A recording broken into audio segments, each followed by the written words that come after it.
School या college में आज तक डिसीजन मेकिंग पे क्लास नहीं हुई। हमें ये नहीं सिखाया गया कि कैसे डिसीजन लेना चाहिए। डिसीजन मेकिंग एक स्किल नहीं है। डिसीजन मेकिंग कॉम्बिनेशन है टूल्स और सिस्टम्स का। हम आज तक जिस भी पाथ पे चलते आ रहे हैं वो मैटर नहीं करता, बट ये मैटर करता है कि हम आगे कैसे बढ़ना चाहते हैं। आगे बढ़ने के लिए सबसे इंपॉर्टेंट होता है डिसीजंस। डिसीजंस हम किस तरीके से ले रहे हैं वो और भी ज़्यादा इंपॉर्टेंट होता है।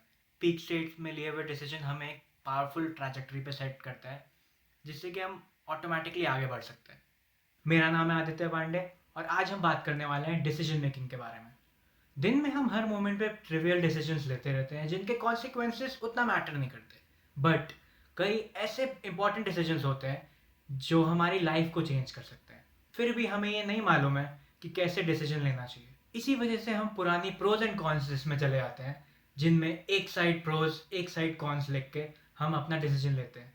Pros and cons list trivial decisions के लिए ठीक है, बट जब बात आती है इंपॉर्टेंट डिसीजंस की तो प्रोज एंड कॉन्स लिस्ट में बहुत सारे ब्लाइंड स्पॉट्स होते हैं, जिसकी वजह से वो इंपॉर्टेंट डिसीजंस के लिए इफेक्टिव नहीं रहता है। साइकोलॉजी में ऐसे दो सिस्टम्स हैं जो हमारे हर decision, action, even inaction को डिटरमाइन और इन्फ्लुएंस करते हैं। Number one, behavioural inhibition system. Number two, behavioural activation system. Behavioural inhibition system identify करता है रिस्क, थ्रेट जो हमारे इन्वायरमेंट में होते हैं। जैसे ही वो आइडेंटिफाई करता है कि इस एनवायरनमेंट में रिस्क या थ्रेट है, ये सिस्टम हमें एक्शन लेने से रोक देता है। On the other hand, behavioural activating system rewards पे फोकस करता है। इन रिवॉर्ड्स को परसीव करके बिहेवियरल एक्टिवेशन सिस्टम हमें एक्शन लेने के लिए मोटिवेट करता है। ये दोनों सिस्टम आपस में टेंशन में रहते हैं। हर सिचुएशन में एक ना एक सिस्टम एक दूसरे सिस्टम को ओवरपावर कर रहा है। आइदर यू आर एक्टिंग और यू आर इनहिबिटिंग एक्शन। आपको अपने एक्टिवेशन सिस्टम को इनहिबिशन सिस्टम से ज़्यादा स्ट्रॉन्ग बनाना होगा। अगर आप हर डिसीजन में परफेक्शन खोजते हैं, it is highly likely that you have higher risk sensitivity. High risk sensitivity हमें एक्शंस लेने से रोक देता है और जिसकी वजह से हम अपने हाईएस्ट गोल्स को अचीव नहीं कर पाते। रिस्क से ज़्यादा रिवॉर्ड्स पे फोकस करने का एक बहुत बड़ा फायदा होता है। हम हमेशा मोटिवेटेड रहते हैं। किसी ने तो कहा है, if the why is clear one can figure out anyhow. किसी भी एक्शन को बोल्डली और सबसे ज्यादा इफेक्टिव बनाने के लिए तीन चीजों का ध्यान देना होता है। नंबर वन, आपका प्रोसेस।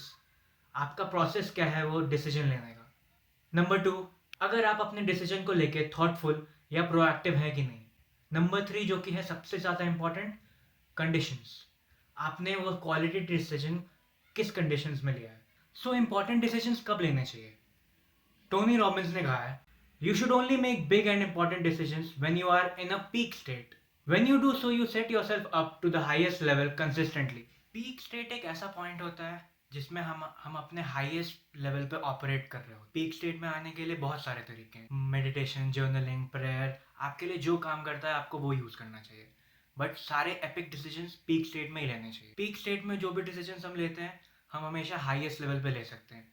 आज तक जो हमने जिस लेवल तक सोचा भी नहीं है, हम पीक स्टेट पे उस लेवल तक पहुंच सकते हैं। किसी भी गोल को अचीव करने के लिए एक क्लियर पाथ होना ज़रूरी है और क्लियर पाथ होने के लिए हमें एक अच्छे पॉइंट से डिसीजन लेना चाहिए। वो पॉइंट होता है हमारा पीक स्टेट।